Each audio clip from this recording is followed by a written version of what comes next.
지금 사도신경을 통해서 은혜와 진리를 나누고 있습니다. 지난주에는 본디오 빌라도에게 고난을 받으사 십자가에 못 박혀 죽으시고 라는 내용을 살펴보았습니다. 십자가에 못 박혀 죽으신 예수님을 그리스도로 믿고 고백하는 것을 참 사람들이 많이 어려워합니다. 그도 그럴 것이 어떻게 그리스도가 십자가에서 못 박혀 죽느냐? 이 세상을 창조하시고 죽었던 자도 살리시고 풍랑도 잠잠케 하시고 오병이어의 기적을 베푸시던 예수님이 어떻게 저주받은 사람들이나 달려 죽는 그 십자가에서 죽었느냐는 거예요. 그걸 어떻게 믿을 수 있느냐? 그래서 많은 사람들이 십자가에 달린 저주받은 예수가 어떻게 그리스도가 될 수 있느냐? 예수가 그리스도라면 십자가에 달리지 말았어야 되는 것이고, 그리고 십자가에 달렸다면은 예수가 그리스도라는 주장을 하지 말아야 될 거 아니냐? 근데 어떻게 십자가에 달린 예수를 그리스도라고 자꾸 주장하고 그렇게 믿으라고 하느냐? 이러면서 어려워하는 거예요. 그러나 우리의 고백은 그 십자가에 달리신 예수님이 그리스도가 되신다는 것입니다. 이걸 우리가 믿고 고백하는 거예요. 그 능력의 예수 그리스도께서 우리가 달려야 할 십자가에서 우리 대신 하나님께 저주받으시고 죽으셨다는 것을 우리가 마음으로 믿고 입으로 시인하는 것이에요. 하나님과 인간을 화목시킬 수 있도록 예수님께서 화목제물로 자신의 몸을 바쳤다는 것을 우리가 믿고 고백하는 것입니다.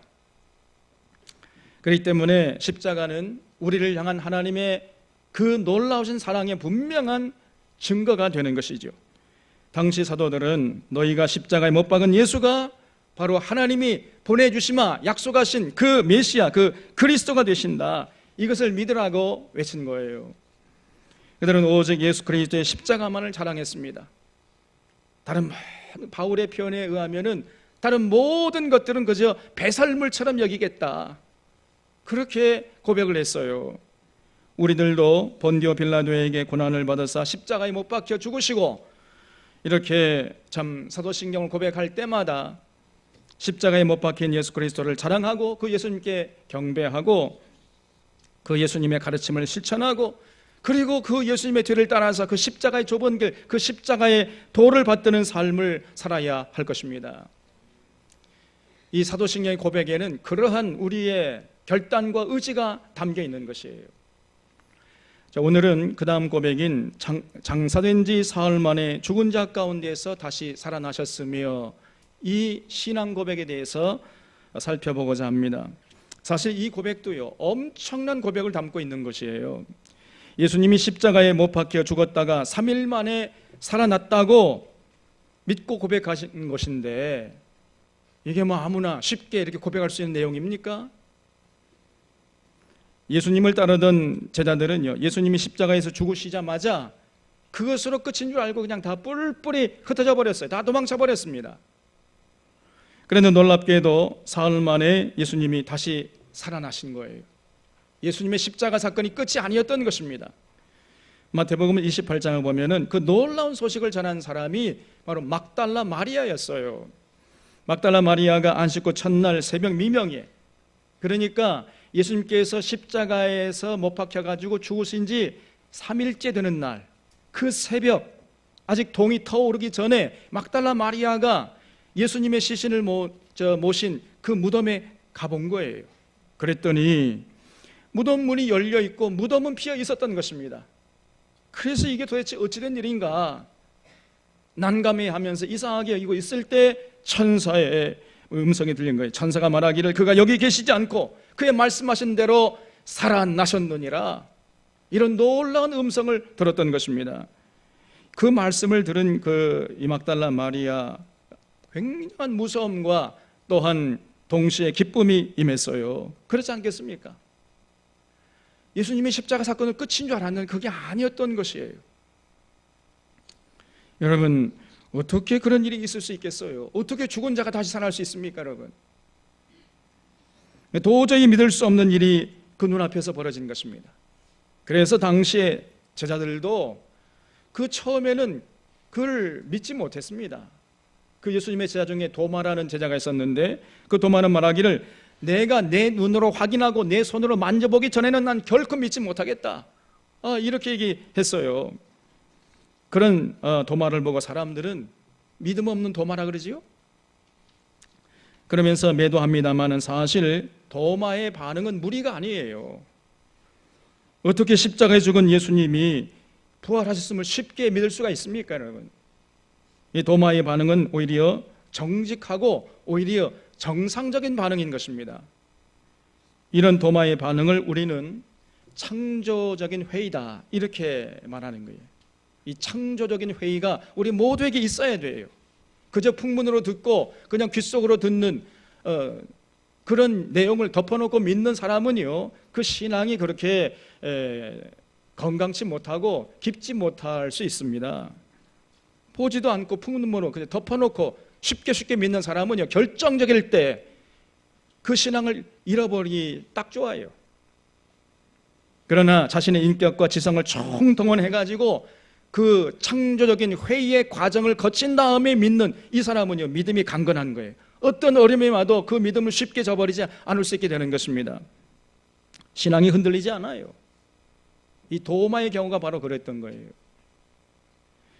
그래서 이런 도마에게 예수님이 나타나셔서, 자, 내 손에 있는 못자국을 만져봐라, 내 허리에 난 창자국을 만져봐라, 그리고 너는 나를 본고로 믿느냐? 보지 못하고 믿는 자는 복이 있도다, 이렇게 말씀했습니다. 그렇습니다. 우리에게 하나님의 은총과 사랑을 풍성히 깨닫고 누리게 하는 결정적인 비결이 있어요. 그것이 뭐냐? 바로 예수 그리스도의 부활을 믿고 고백하는 것입니다. 진실로 마음으로 믿고 입으로 시인하는 것이에요. 우리 주님이 장사된 지 사흘 만에 죽은 자 가운데서 다시 살아나셨다, 이 신앙 고백이야말로 성경의 진리를 깨닫게 하고 천국의 문을 열어주는 마스터 키인 것이에요.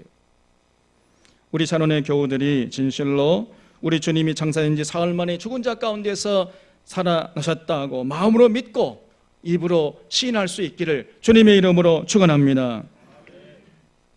그 예수님의 부활에 대한 고백은요, 그저 쉽게 되어진 게 아니고 하루아침에 되어진 게 아닙니다.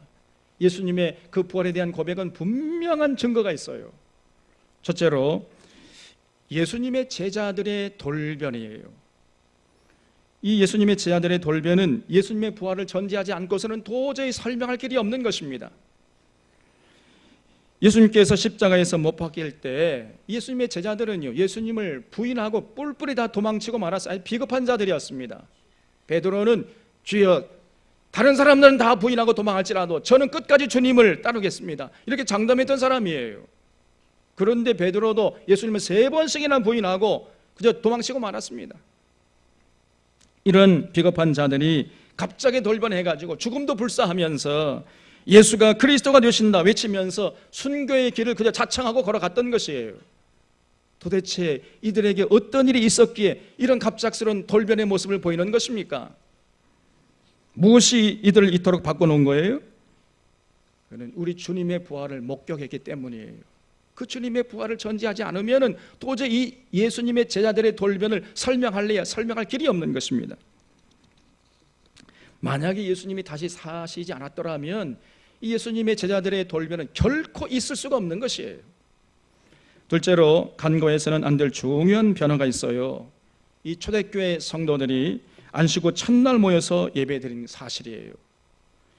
어째서 이 초대교회 성도들이 안식일을 버리고 안식 후 첫날 모여서 예배드린 것입니까? 그 당시 초대교회 성도들은 대부분 유대인들이었어요. 유대인들은 지금도 그렇습니다만은 당시 유대인들은요, 안식일을 기억하여 거룩히 지키는 것을 목숨을 걸고 지켰던 것입니다. 그들은 안식일에 모여 예배드리는 것 자신들의 생명보다 더 귀하게 여겼어요. 그런데 어째서 자신들의 전통을 스스로 버린 것입니까? 안식일을 버리고 안식 후 첫날 모여서 예배 드렸거든요. 왜 그랬어요 도대체? 지금도 안식교회에서는 이것을 집요하게 따지고 들면서 너희들이 하나님의 명령을 어기고 있는 이단들이다, 이렇게 주장을 해요.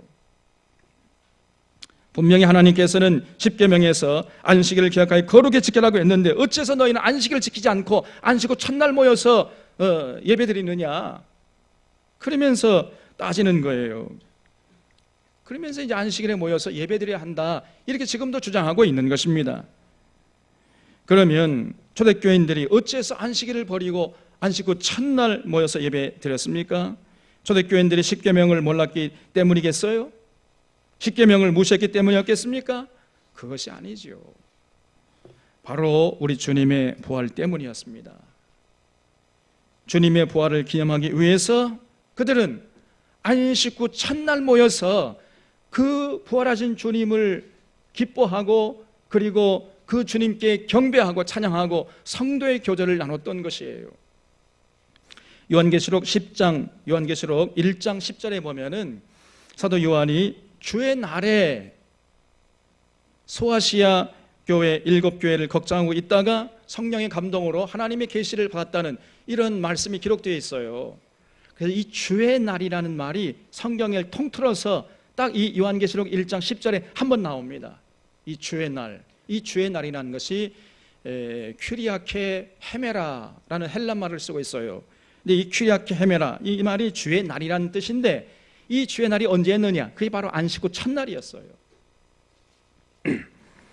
그래서 우리는 이 구절을 통해서 사도 요한 당시에 초대교회가 안식일에 모여서 예배드리지 않고 안식 후 첫날 모여서 예배드렸다는 사실을 알 수 있게 되는 것입니다.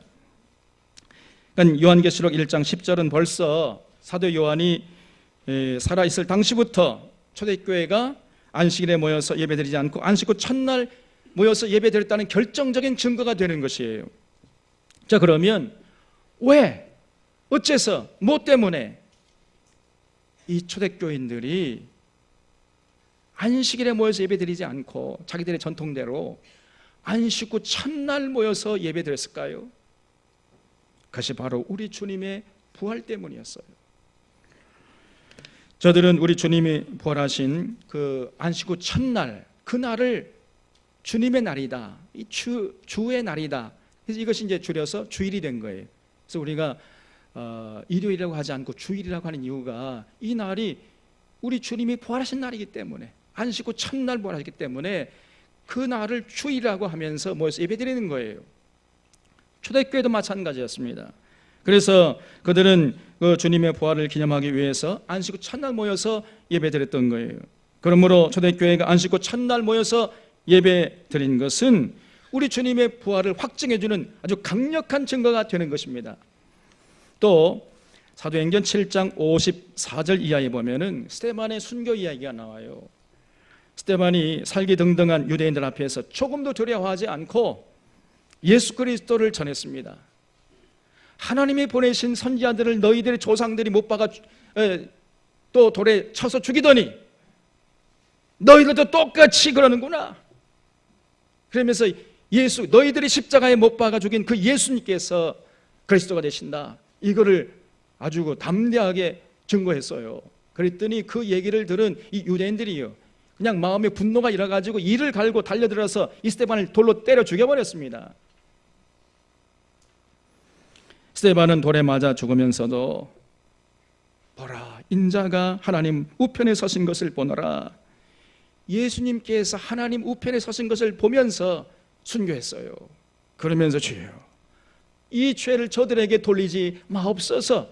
마치 예수님께서 저희들의 죄를 알지 못하니 그 죄를 저희들에게 돌리지 마시옵소서, 이렇게 돌아가신 것처럼 똑같이 스데반도 예수님처럼 기도하고 순교했습니다. 여러분, 이런 스데반의 순교는 주님의 부활을 목격하지 않고서는 불가능한 것이었어요. 그래서 이 스데반의 순교는 우리 주님의 부활을 증거해주는 강력한 증거가 되는 것입니다. 또 사울이라고 하는 바울도 아주 극적인 변화를 보여줍니다. 원래 이 바울이라는 사람이 어떤 사람이었죠? 여러분도 다 잘 아시다시피 예수님을 극도로 증오하고 예수 믿는 성도들을 잡아다가 감옥에 쳐넣는 일을 그저 자비량하면서 자기가 스스로 돈을 들여가지고 도시락 싸고 다니면서 예수 믿는 성도들을 잡아서 감옥에 쳐넣는 일을 하던 사람이었습니다. 그런 사람이 어느 날 갑자기 예수를 믿으라고, 예수께서 그리스도 되신다고 이렇게 증거하면서 다니는 사람이 되어버렸어요. 아주 돌변해 버렸습니다. 180도로. 그 예수 그리스도를 믿으라고 할 때 바울에게 어떤 무슨 세상적인 부귀영화 주어진 게 아니에요. 때로는요, 먹지도 못했습니다. 사람들에게 매맞고 쫓겨다녔어요. 심지어는 감옥에 갇히기도 하고 자신의 그 생명을 위협받기도 했습니다. 살해 위협당하기도 했다니까요. 그렇게 살면서도 이 바울은 한 번도 자신의 삶을 포기하려고 하지 않았어요. 죽음이 바로 눈앞에 다가온 순간에도 바울은 흔들리지 않았습니다. 과연 무엇이 바울을 이처럼 돌변케 했을까요? 어떻게 그 예수님을 그렇게 증오하던 사람이 어떻게 예수 믿으라고 목숨을 걸고 순교의 길을 걸어갈 수 있었느냐 그 말입니다, 여러분. 그것은 다름이 아니고 딱 한 가지 이유밖에 없는 거예요. 바울이 다메섹 도상에서 부활하신 예수님을 만나 뵈었기 때문에 그런 삶을 보여주었던 것입니다. 바울이 다메섹 도상을 갈 때 예수님께서, 부활하신 예수님이 거기 나타나셨어요. 사울아, 사울아, 네가 왜 나를 핍박하네? 주여, 니시오니까 나는 네가 핍박하는 예수다. 놀라운 체험을 한 겁니다. 바울이. 그때부터 바울은 돌변을 해버렸습니다. 예수 믿는 성도들 핍박하러 다니던 사람이 오히려 예수 믿으라고 전파하고 다니는 사람으로 돌변해버렸습니다. 이런 바울의 돌변은 주님의 그 부활을 전제하지 않고서는 도저히 설명할 길이 없는 것이에요. 또 그뿐 아니에요. 여러분, 초대교회 성도들은 어떻습니까? 그들 예수 믿고 그들이 세상적으로 출세하고 복받고 비단 입을 놓고 잘 먹고 잘 살고 그래서 예수 믿었을까요? 아닙니다, 여러분. 히브리서 11장 33절 이하를 보면은 초대교인들의 삶이 어떠했는지를 아주 자세하게 기록하고 있습니다. 또 어떤 이들은 희롱과 채찍질 뿐 아니라 결박과 옥에 갇히는 시험도 받았으며, 초대교인들이 예수 믿고 희롱받고 채찍질을 당했다는 거예요. 그리고 결박하고 옥에 갇히는 시험을 받았습니다. 돌로 치는 것과 톱으로 켜는 것과 시험과 칼에 죽는 것을 당하고 양과 염소의 가죽을 입고 유리하여 궁핍과 환난과 학대를 받았으니 저희가 광야와 산중과 암혈과 토굴에 유리했느니라 그랬습니다. 이 초대교인들은요, 예수 믿게 되면은 가족들에게 버림받았어요. 직장에서 쫓겨나는 것은 기본이었습니다. 예수 믿는다는 이유 하나만으로 그들은 가족들에게 왕따당하고 직장에서 쫓겨나고 사업도 못하고 그리고 감옥에 갇혔어요. 그 감옥에서 저들은 굶어 죽고 추워서 얼어 죽었습니다, 여러분. 증오의 이빨을 드러낸 사람들에게 돌에 맞아 죽기도 했어요. 또 사자굴에 던져져서 사자밥이 되기도 했습니다. 검투사의 칼에 찔려서 죽임을 당하기도 했어요. 산중과 암혈과 토굴에서 유리하면서 거기서 굶어 죽고 추워 얼어 죽었습니다, 여러분. 그래도 자신의 믿음을 포기하지 않았어요. 로마 군인들에게 잡혀서 산채로 불에 타 죽었습니다.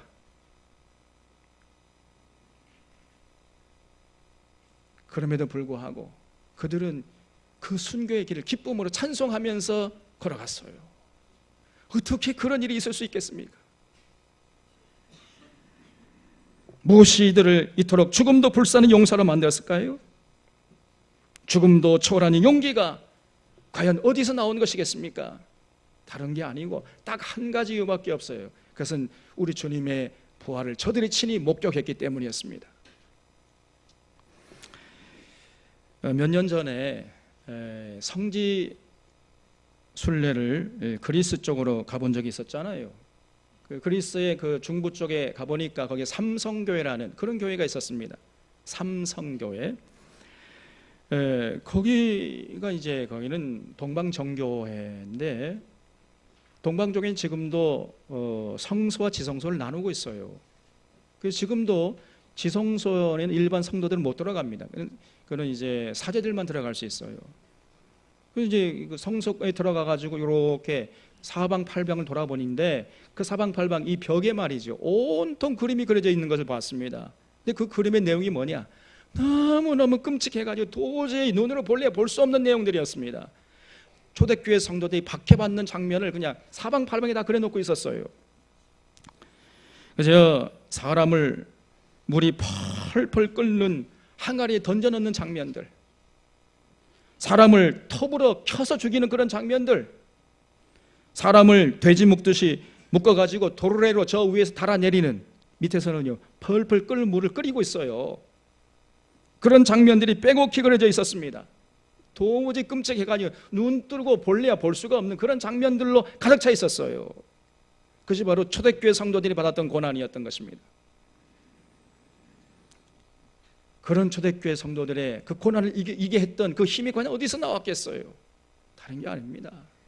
우리 주님의 부활을 저들이 친히 눈으로 보고 손으로 만져봤기 때문이었어요. 그리고 무엇보다 분명한 증거가 그 2000년의 기독교 역사예요. 여러분, 우리가 지금 이 자리에 앉아 있는 그 자체가 우리 주님의 부활을 증거하는 아주 강력한 증거가 되는 것입니다. 우리 주님이 부활하지 않았더라면요, 우리 기독교는 이 역사 속에 생겨날 수가 없었던 것입니다. 여러분이 지금 이 자리에 앉아 있을 턱이 없어요. 이 모든 것의 배경에는 우리 예수님의 부활이 있는 것입니다. 예수님의 제자들의 변화, 바울의 변화, 초대교회 성도들의 그 순교적인 삶과 예배의식의 변화, 이 모든 배후에 우리 주님의 부활이 있는 것이에요. 예수님의 제자들은 그 예수님의 부활을 직접 목격하고 체험했던 것입니다. 부활하신 예수님을 눈으로 직접 보고 손으로 만져보아서 이 도저히 믿겨지지 않는 이 현실의 경험이 그들의 삶 아주 송두리째 바꿔놓아버린 것이에요. 이처럼 우리 주님의 부활은 너무나 확실한 것입니다. 그런데 오늘 본문 말씀의 주인공들인 이 고린도 교회 성도들은 주님의 부활을 믿지 못했어요. 참 어처구니 없는 것이죠. 주님의 부활을 믿지 못하니 어떻게 자신들의 부활을 믿을 수 있겠습니까? 여러분, 우리 주님의 부활을 믿어야 할 이유가 굉장히 중요한 이유가 있어요. 그거는 우리의 부활을 믿을 수 있게 되기 때문이에요. 주님의 부활을 믿지 못하면 우리의 부활도 믿을 수가 없지 않습니까? 그런데 고린도 교회 성도들은 주님의 부활을 믿지 못했고, 그러므로 자신들의 부활도 믿지 못했어요. 그런 고린도 교회 성도들의 소식을 듣고 바울이 부활 신앙을 전하기 위해서 편지를 쓴 것이 그것이 고린도전서 15장의 내용입니다. 그래서 고린도전서 15장을 보면은 우리 주님의 부활하심을 강력하게 증거하면서, 그렇기 때문에 그 주님의 부활을 믿는 성도들의 부활에 대해서 자세하게 기록하고 있는 것을 볼 수 있습니다. 그래서 1절에서부터 24절 말씀은 우리 주님이 부활했기 때문에 이제 우리들도 부활하게 될 것임을 말씀하고 있고, 35절부터 49절까지는 그 우리가 이제 부활하게 될 때 어떤 모습으로 부활하게 될 것인가, 거기에 대해 자세하게 말씀하고 있고, 50절 이하 말씀부터는요 58절까지 그 부활이 언제 일어나게 될 것인가, 여기에 대해서 아주 자세하게 기록하고 있습니다. 첫째로 바울은 1절 이하에서 우리 주님께서 부활하셨음을 아주 강하게 주장하고 있어요. 바울은 그 증거로 목격자들이 있다는 것입니다. 목격자들을 내세우고 있어요. 오늘 본 말씀 고린도전서 15장 3절 이하에서 바울은 이렇게 고백하고 있습니다. 내가 받은 것을 먼저 너에게 전하였노니 이는 성경대로 그리스도께서 우리 죄를 위하여 죽으시고 장사 지낸 바 되었다가 성경대로 사흘 만에 다시 살아나사 게바에게 보이시고, 이 게바가 누구죠? 베드로죠. 베드로에게 먼저 보였다는 거예요. 그리고 후에 12제자에게와 그 후에 500의 형제에게 일시에 보이셨나니 그 중에 지금까지 태반이나 살아있고 어떤 이는 잠들었으며 그 후에 야곱에게 보이셨으며 그 후에 모든 사도에게와 맨 나중에 만삭되지 못해난 자 같은 내게도 보이셨느니라. 지금 부활하신 예수님이 그 부활하신 몸을 베드로에게 보이시고 12제자들에게 보이시고 500의 형제들에게 일시에 보여줬다는 거예요. 그리고 그들 중에 어떤 사람들은 죽었지만은 그러나 대부분의 사람들이 지금도 살아있다고 지금 바울이 주장하고 있잖아요. 그리고 맨 나중에는 만삭되지 못하고 태어난 자, 이 나도 주님의 부활을 봤다, 이렇게 증거하고 있습니다. 여러분, 보통 재판을 할 때 두세 증인이 있으면 그건 확실한 증거로 채택이 될 수 있어요. 그런데 지금 주님의 부활을 봤다는 그 증인들이 몇 명이 살아있어요? 500명이나 살아있다는 거예요. 몇 사람은 죽었지만 태반에 살아있다 그랬어요. 그러므로 그는 부인할 수 없는 확실한 증거가 아니겠습니까? 그래서 바울이 외치기를 12절에서 그리스도께서 죽은 자 가운데에서 다시 살아나셨다 전파되었거늘 너희 중에서 어떤 이들이 어찌하여 죽은 자 가운데 부활이 없다 하느냐. 만일 죽은 자의 부활이 없으면 그리스도도 다시 살지 못하셨으리라 그랬습니다. 그리스도께서 만일 다시 살아나지 못하셨으면 우리가 전파하는 것도 헛것이고 너희 믿음도 헛것이고 우리가 하나님의 거짓 증인으로 발견되리니 우리가 하나님이 그리스도를 다시 살리셨다고 증언했음이니라. 만일 죽은 자가 다시 살아나는 일이 없으면 하나님이 그리스도를 다시 살리지 아니하셨으리라. 만일 죽은 자가 다시 살아난 일이 없으면 그리스도도 다시 살아나신 일이 없었을 터이요 그리스도께서 다시 살아나신 일이 없으면 너희의 믿음도 헛되고 너희가 여전히 죄 가운데 있을 것이요 또한 그리스도 안에서 잠자는 자도 망하였으리니 만일 그리스도 안에서 우리의 바라는 것이 다만 이 세상의 삶뿐이면 모든 사람 가운데 우리가 더욱 불쌍한 자이리라. 그러나 이제 그리스도께서 죽은 자 가운데서 다시 살아나사 잠자는 자들의 첫 열매가 되셨다고 했습니다. 우리 주님이 부활하지 않았으면은 그 주님의 부활을 믿는 우리들이 세상에서 가장 불쌍한 자일 것입니다. 그리고 우리 믿음도 헛것이 되고 말 것이에요. 우리 지금 가짜를 믿고 이 자리에 앉아 있는 것이다, 그렇게 되고 마는 거잖아요. 그러나 우리가 세상에서 가장 불쌍한 자가 아니요 가장 행복한 사람이요 우리의 믿음이 헛것이 아니고 가장 귀한 이유는 우리 주님이 부활하신 것, 그것이 바로 역사적인 너무나도 명명백백한 사실이기 때문이에요. 우리 주님이 부활하셨습니다. 그리고 그 주님이 부활하셨기 때문에 장차 우리들도 부활하게 될 것입니다. 주님이 부활의 첫 열매가 되셨으므로 우리들도 앞서거니 뒤서거니 하면서 부활의 둘째 열매, 셋째 열매에 참여하게 될 것입니다. 그래서 이 초대교회 성도들은 안식 후 첫날 부활하신 주님을 눈으로 확인하고 그날을 기념하기 위해서 안식일이 아니고 안식 후 첫날 모여서 예배드렸던 거예요. 주님 부활하신 그 안식 후 첫날을 주님의 날로 정하고 그날 모여서 부활의 예수님을 그 찬양하고 경배했습니다. 말로 할 수 없는 그 환난과 핍박 속에서도 저들은 매주일 모여가지고 그 부활의 주님을 찬양하고 경배했던 것이에요. 심지어는요, 그 로마 정부의 박해 때문에 모일 장소를 찾지 못하니까 저들은 로마에 있는 지하 공동묘지, 카타콤이라고 그래요. 그 지하 공동묘지에서 모였어요. 죽음이 널려 있고 그 널려 있는 죽음에서 그 썩는 냄새가 진동하는, 그 악취가 진동하는 그 지하 공동묘지에서 모여가지고 부활의 주님, 생명의 주님을 찬양하고 경배했던 것입니다. 그들에게 있어서 매주일 예배는 부활하신 주님과 교제하는 그 기쁨 자체였어요. 여러분, 우리가 매주일 모일 때마다 부활하신 주님을 만나 뵌다는 그런 기대감을 가지고 모입니까? 초대교회 성도는 그랬어요. 매주일이 부활주일이었어요. 그래서 그 말로 할 수 없는 환난과 핍박 속에서도 죽음을 불사하고 그들은 그 지하 공동묘지에 모여가지고 부활의 주님을 찬양하고 그리고 성도의 교제를 나누면서 우리 주님이 부활하셨습니다, 조금만 참으십시다, 그 부활하신 주님께서 곧 다시 오십니다, 그것을 확인하면서 그들은 위로받았던 것이에요. 그것이 초대교회 성도들의 예배였습니다. 그러므로 이 초대교회 성도들은요, 그 예배를 드리지 않으면 살 수가 없는 사람들이었습니다. 그래서 매주일마다 목숨 걸고 모였습니다.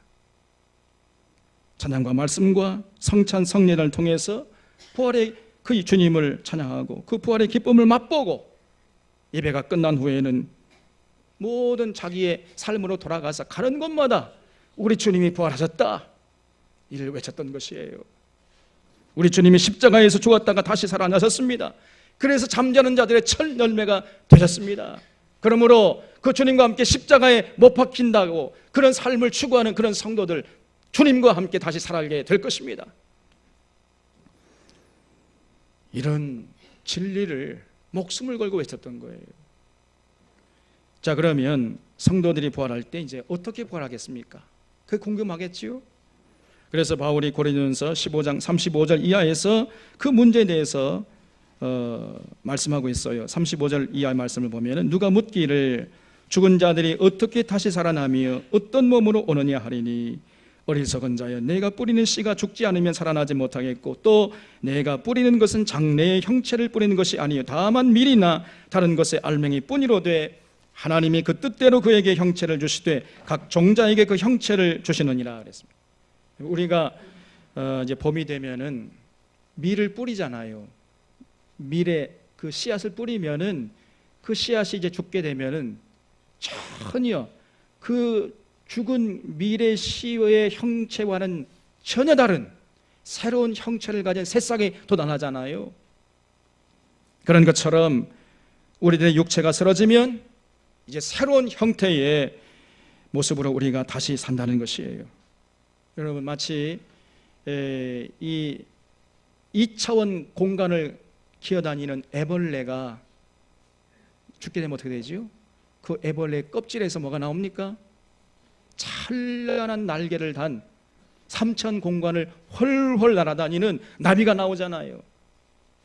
그런 것처럼 이 3천 공간에 얽매여 있는 이 육신이 쓰러지게 되면 이제는 이 3천 공간을 초월한 하늘의 몸, 신령한 몸을 입고 우리가 다시 산다는 것입니다. 완전한 아름다움을 가진 그런 모습으로 우리가 다시 살 거예요. 그래서 좀 여러분, 내 외모에 자신이 없는 사람은 조금만 기다리세요. 가장 아름다운 모습, 가장 완전한 모습으로 우리가 다시 살게 될 것입니다. 이 39절에 육체는 다 같은 육체가 아니니 하나는 사람의 육체요 하나는 짐승의 육체요 하나는 새의 육체요 하나는 물고기의 육체라. 하늘에 속한 형체도 있고 땅에 속한 형체도 있으나 하늘에 속한 것의 영광이 따로 있고 땅에 속한 것의 영광이 따로 있으니 해의 영광이 다르고 달의 영광이 다르며 별의 영광도 다른데 별과 별의 영광이 다르도다. 죽은 자의 부활도 그와 같으니 썩을 것으로 심고 썩지 아니할 것으로 다시 살아나며 욕된 것으로 심고 영광스러운 것으로 다시 살아나며 약한 것으로 심고 강한 것으로 다시 살아나며 육의 몸으로 심고 신령한 몸으로 다시 살아나나니 육의 몸이 있은즉 또한 영의 몸도 있느니라 그랬어요. 우리가 부활하게 되면요, 그 부활의 몸은 지금 우리가 갖고 있는 이 육체의 몸과는 전혀 다른 차원이 다른 몸이 된다. 그 몸은요, 신령한 몸이에요. 썩지 않는 몸이고 더 이상 배고픔도 느끼지 못하는 몸이고 질병도 걸리지 않는 그런 몸, 더 이상 죽음을 맛보지 않는 몸, 그런 신령한 몸, 하늘의 몸, 영광스러운 몸, 가장 아름다운 몸으로 우리가 다시 살 것입니다. 그 몸을 가지고 하나님 나라를 유업으로 이제 받게 될 것이고 천국에서 영원토록 기쁨과 즐거움을 누리게 될 거예요.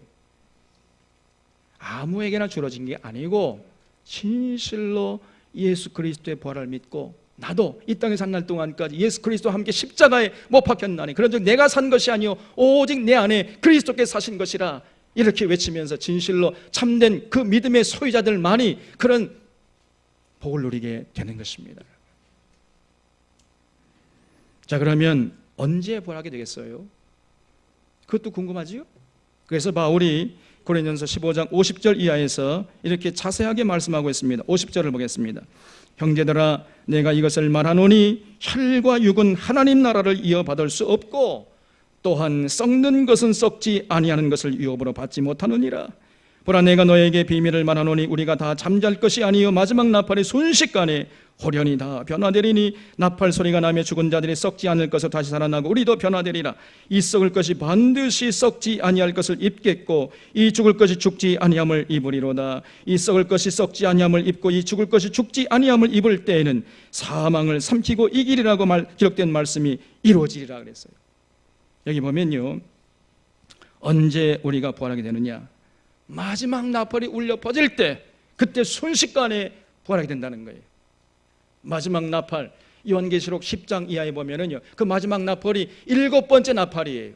7번째 천사가 나와서 나팔을 부는 순간에 순식간에 호련히 예수 그리스도 믿고 죽은 자들이, 그리스도 안에서 잠자는 자들이 이제 하늘의 몸, 신령한 몸, 영광스러운 몸을 입고 다시 살게 될 것입니다. 그렇기 때문에 바울이 사망아 너의 이기는 것이 어디 있느냐, 사망아 너의 쏘는 것이 어디 있느냐, 이렇게 외쳤던 거예요. 인류 역사상 이처럼 힘찬 외침은 찾아볼 수가 없어요. 과거에도 찾아볼 수가 없고 현재도 찾아볼 수, 앞으로 미래도 영원히 이런 외침은 찾아볼 수 없을 것입니다.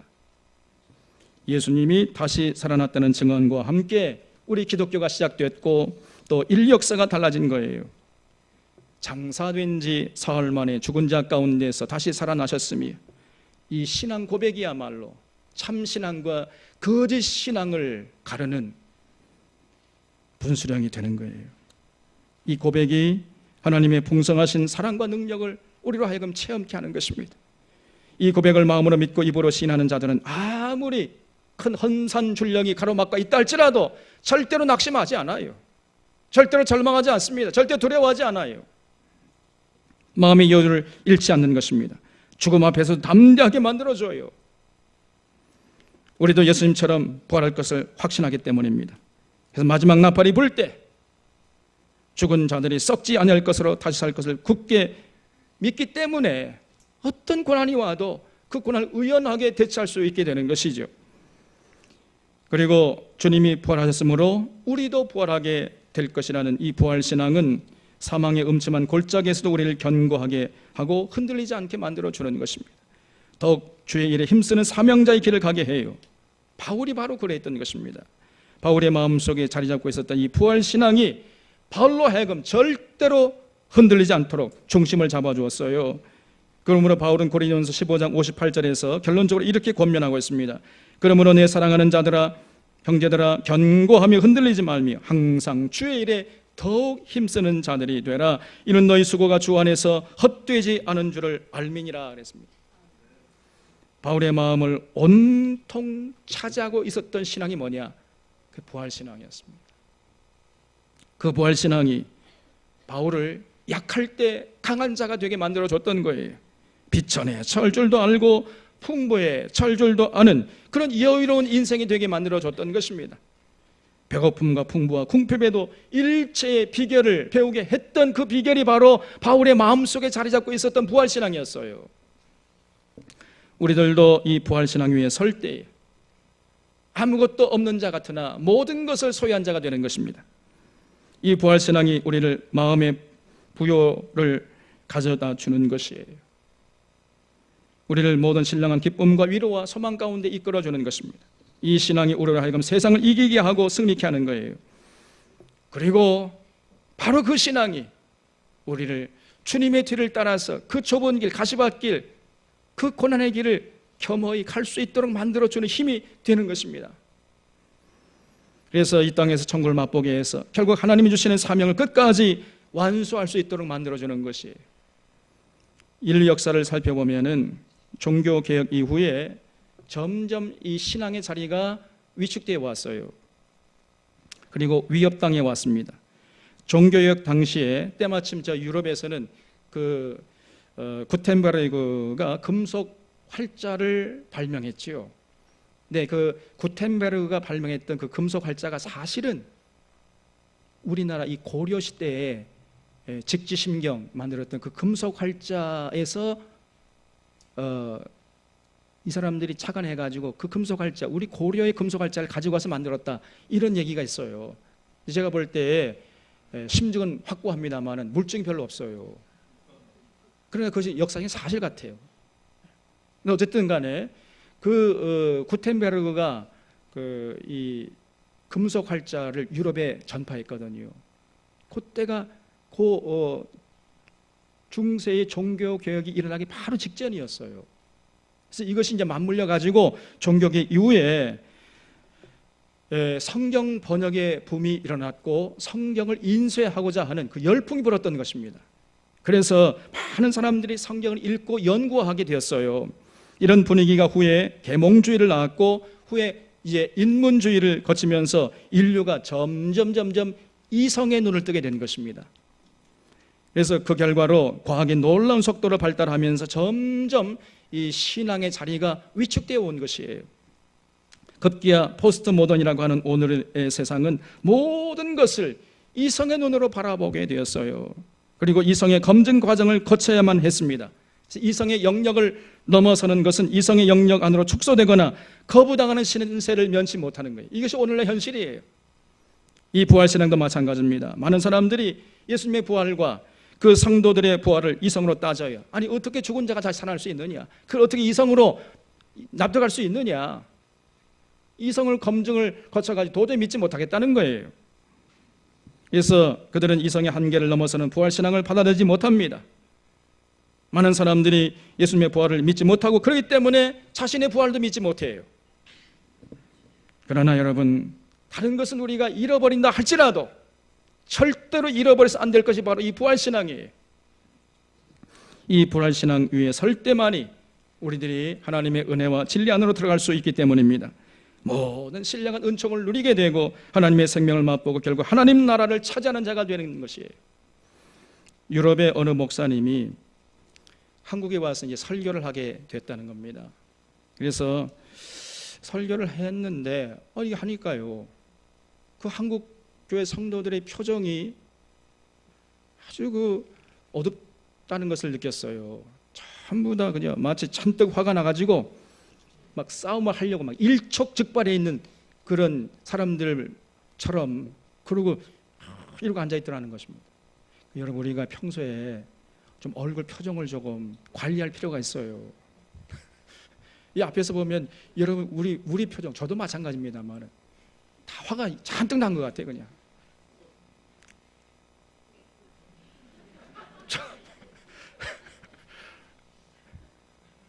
표정이 다 굳어 있어요. 우리도 모르는 사이에. 나이가 들면 들수록 더 그렇습니다.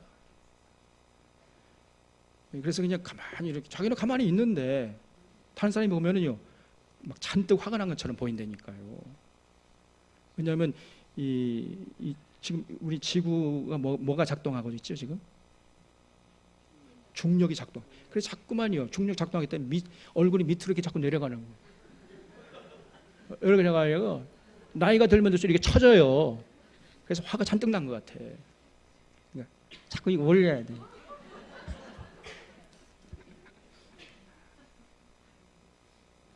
그래서 그 목사님이 야, 한국교 성도는 왜 이렇게 화가 났냐, 왜 이렇게 표정이 어둡냐, 이렇게 이제 그 유럽의 목사님이 한국 목사님에게 예배 마친 다음에 물었답니다. 그랬더니 그 질문을 받고 난처해진 이 한국의 목사님이 엉겹결에 우리 한국계 성도들의 표정이 어두운 것은 우리 한국계 성도들은 주님의 십자가의 고난을 묵상하기 때문입니다, 이렇게 대답했다. 그러니까 이 유럽에서 오신 목사님이 그렇다면 한국교회 성도들은 아직도 부활의 주님을 만나보지 못한 것입니까? 이렇게 묻더라는 거예요. 여러분, 성금요일의 십자가 사건을 지나서 우리는 부활의 아침을 맞이해야 되는데 여전히 성금요일에 머무르는 있는 성도들이 많아요. 우리는 이제 성금요일을 지나서 부활의 아침을 맞이해야 할 줄로 믿습니다. 우리 주님이 죽음의 권세를 깨치시고 다시 사셨습니다. 이 부활 신앙 위에 서는 자들이 복된 자들이에요. 우리 주님이 죽음을 이기시고 부활하셨어요. 그러므로 우리들도 다시 살게 될 것입니다. 마지막 나팔이 울려 퍼지는 순간 하늘의 몸, 영광스러운 몸을 입고 우리가 다시 살 것이에요. 우리 서론의 교우들은 장사된 지 사흘 만에 죽은 자 가운데에서 다시 살아나셨으며 이 고백할 때마다 큰 감격으로 고백하고 그 부활신앙에 굳게 서서 더욱 견고하고 흔들리지 않고 주의 일에 힘쓰는 이런 아름다운 인생들 되시기를 주님의 이름으로 축원합니다. 기도하겠습니다. 고마우신 하나님 아버지, 장사된 지 사흘 만에 죽은 자 가운데에서 다시 살아나시며 고백할 때마다 우리의 마음속에는 부활의 확신을 갖고 감격스럽게 고백하게 하시고 그 부활신앙이 더욱더 굳건해지게 하여 주시옵소서. 부활신앙 위에 굳게 서서 하늘의 모든 복을 누리면서 어떤 고난 가운데서도 기뻐하며 부활의 증인으로 끝까지 승리케 하여 주시옵소서.